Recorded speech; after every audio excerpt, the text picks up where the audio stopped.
It has taken less than a month to transform this empty field in Saugerties, New York into what you see here, a multi-million-dollar soundstage and concert arena. Woodstock doesn't officially start until tomorrow, but the invasion has already begun. The merchants are ready. You can capitalize on it in your own way, so we just figured we'd turn out and get the necessities of what you would need for the festival. If you read any of the literature about what to bring, a condom is said to be a necessity. 1969 may have been about 3 days of music, love, and peace, but today it's all about music, love, and peace of mind. Holly DeLuzio sells condoms for a living on Monroe Avenue. She says concert-going customers have already been stocking up. A guy called up wanting to buy a gross of condoms to bring to the concert with him. 144 colored condoms. I don't know what for. I didn't ask, but he's coming to pick them up today. I actually do have this. Got the Pepsi for the trip down, and I got the prerequisite hippie shoulder bag. WCMF Radio's Brother Wease has just about everything but packed in his trunk. He's one of 6 DJs at Woodstock. Wease says no doubt it'll be different from the last time he was there. Don't forget, there were 400,000 to 500,000 people at Woodstock 69, maybe 5 to 6 million who claim to have been there. And that's a fact. So, you know, the thing is half myth, half truth. For Wease and thousands of others, the truth today, it's Woodstock or bust. Bye. Bill Murray, News Source 13.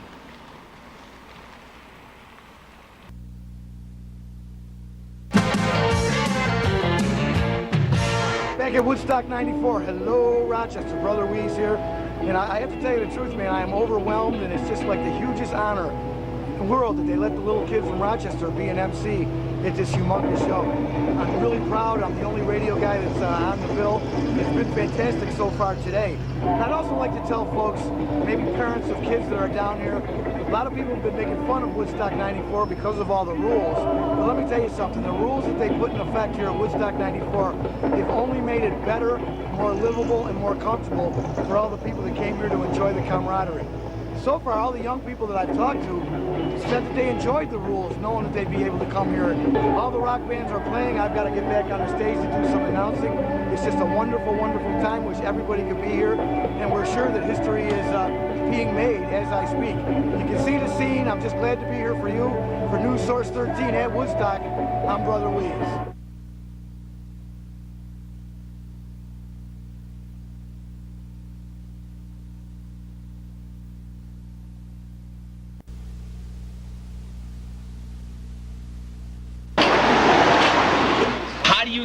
It's all I can do. This thing weighs about 100 pounds. How do you expect to carry all that? Ross Anderson and Tom Aquilano are more like Mutt and Jeff. Best friends, but total opposites. One thing in common, a desire to be a part of something special. This weekend, they're going to Woodstock. You know, from a historical standpoint, what I see on the news, watching television over the years, I don't remember it at all when I was 6 years old. So it's going to be a new experience. I do know, I think the flavor and the feeling that was there, and again, I hope that that's going to be the same flavor and feeling this time. This is what awaits them: peace, love, and music. Tens of thousands are already in place. Forget history, for Tom, it's something to do this weekend. I'm not hoping to really get anything out of it.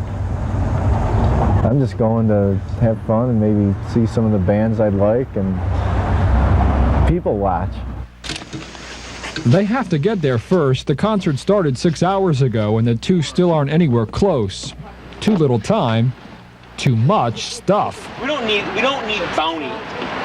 Yeah, we do. Tom, those bananas won't even be ripe until Wednesday. The trip itself is expected to be half the experience, or at least they hope so. A few missed bands won't be missed at all. They're not going for music, they're going for Woodstock. Lineup of bands are great, but it's that secondary. I just want to be there. I just want to feel all those people. I want to feel the experience of it.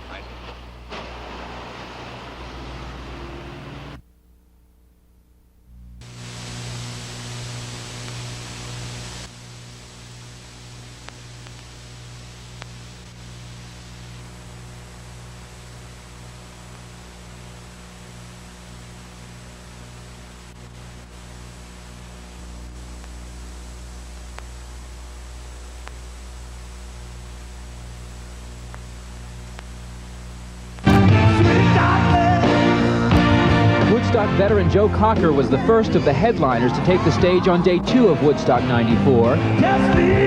Though it has not been promoted as such, the show is beginning to look more and more like the Woodstock of 1969.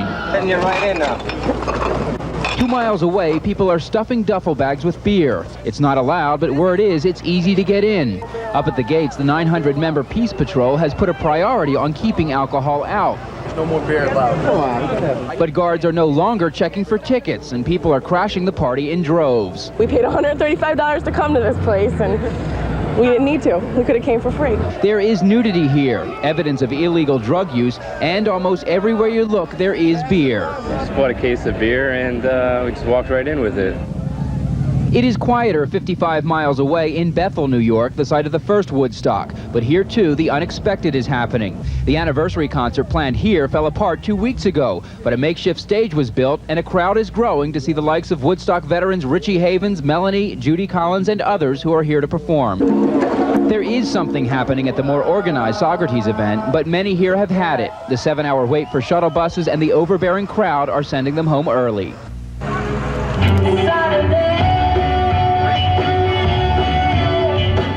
So what if some of the opening acts were bands unknown outside New York State?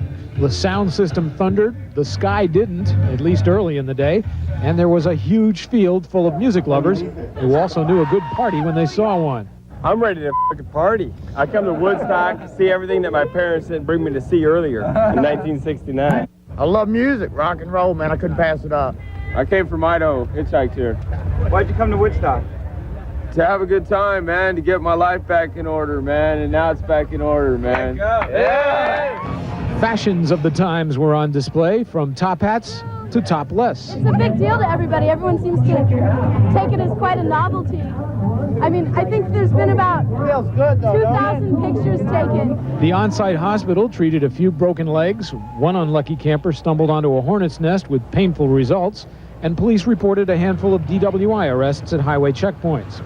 Although the anniversary of the 1969 festival is being celebrated, this is a concert for today's music consumers, many of whom still embrace the harmonies of Crosby, Stills, and Nash, who will play here. When people saw 500,000 people at the first concert, the businessmen went, oh my goodness, more zeros to our paycheck.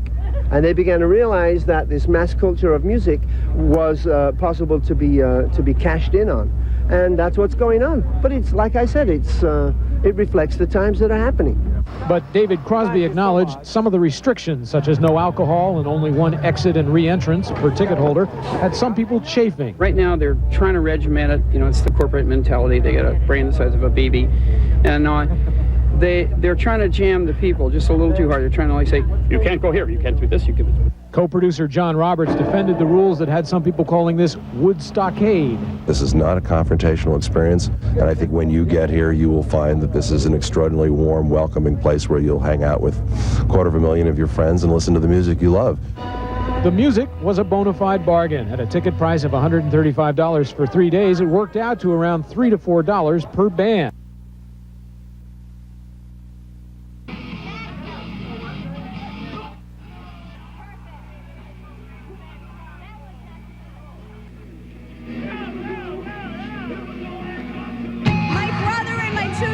And we were thinking about going to the festival, but we couldn't bring all the kids, and we decided to do something here, and we just decided to camp out in the backyard and have our own little Western New York Woodstock.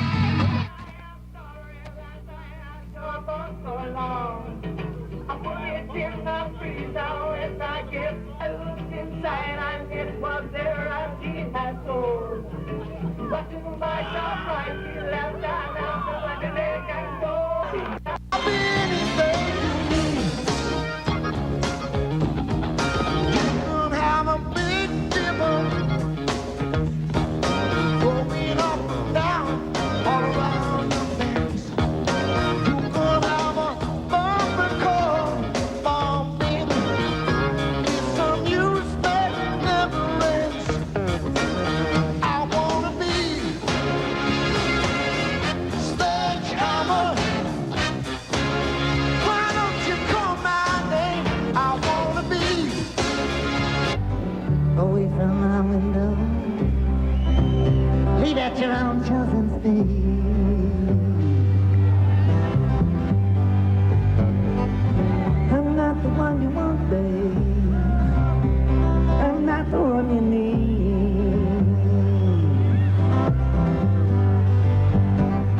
been always strong to protect you and defend you, whether you are right or wrong. From wind up in each and every door, but it ain't me, babe. No, no, no, it ain't me, babe. It ain't me I'm looking for, babe. It ain't me I'm looking for.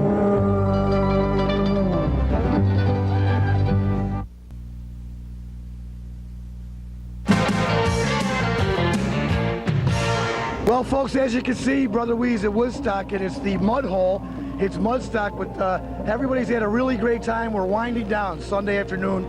The Allman Brothers are on the stage as I speak, and a lot of kids have gone home. You know, they saw their Metallica, their 9 Inch Nails, and the rain was too much for them, so they left. I'd say there's about 70,000, 80,000 people left. I'm very proud of that. I want to tell my friends back home, I'm one of 2 MCs that lasted through this thing. Everybody else quit. I'll tell the stories on the radio, but MCs were dropping like flies. But we're here, we're going to go through it. We still have Peter Gabriel today. We have Bob Dylan, of course, going to play today. Carlos Santana. The mud thing, as you're looking at, is immense. The rain was all night. Of course, we had a piece yesterday. And now it's just, well, I guess I'm being redundant. It's a mud hole. But we're having a great time at Woodstock. And for News Source 13 with no voice left, I'm Brother Wease.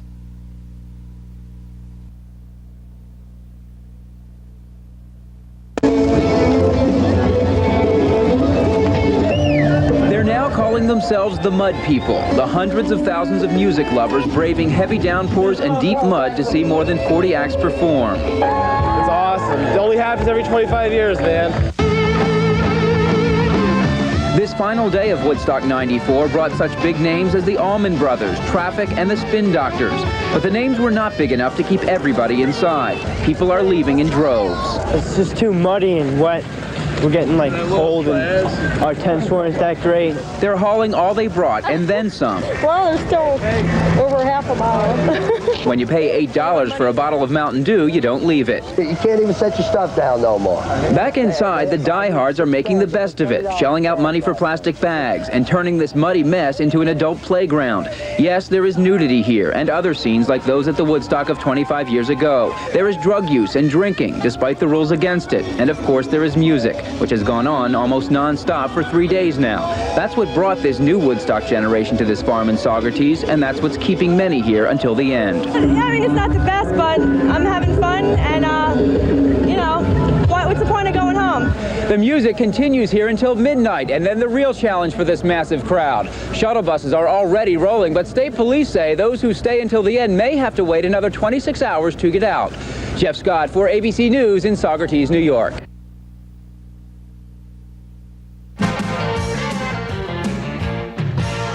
Brother Wease at Woodstock.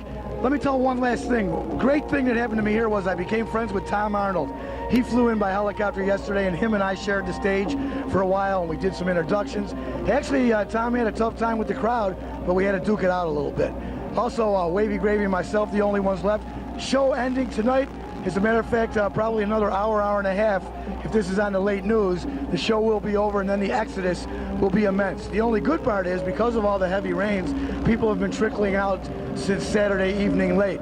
So maybe the traffic jams won't be quite as bad. I think the kids are going to have a major, major experience to remember for the rest of their lives. Not only great music, great community, but the mud, but just the camaraderie of the whole deal. The kids will never forget this, and it's not as bad as a lot of people told you. Mudstock 94. Everybody had a ball. For News Source 13 with no voice left, I'm Brother Wease.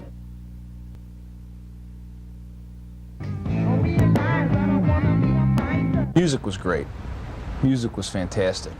Fans say they'll remember the music at Woodstock more than the mud. The cleanup effort could take days, and it could be tomorrow before roadways around the festival site are cleared. A lot of people are still making their way home from Saugerties today. State police report a heavy flow of traffic along the state thruway, but so far no major delays. Don't tell this group of concert goers who are heading home to Buffalo. They've been stuck at the Henrietta exit of the thruway for the past 6 hours. We got broken down and we overheated and pulled over and our starter went. So now we're waiting for a ride. What are you hoping to do once you get out of here, obviously? Go into bed, take a shower, and go into bed. It turned out to be quite an expensive trip for Ross Anderson and Tom Aquilano, both of Rochester. The two shelled out $135 apiece for Woodstock tickets and then some to get out of Woodstock. That's because they got tired of waiting in long lines with thousands of fans looking to leave. When we walked down the street to an intersection, I pulled out a $50 bill and I showed it to a guy in a pickup truck and I said, "Red parking lot?" And he said, "Get in the back." But they take back with them the memories, the music, but no souvenirs, not even a picture, even though they shot 12 rolls of film. The film was destroyed. I mixed up the chemicals in the darkroom and I destroyed all of my film that I took. And I'm not real happy about it, but that's life.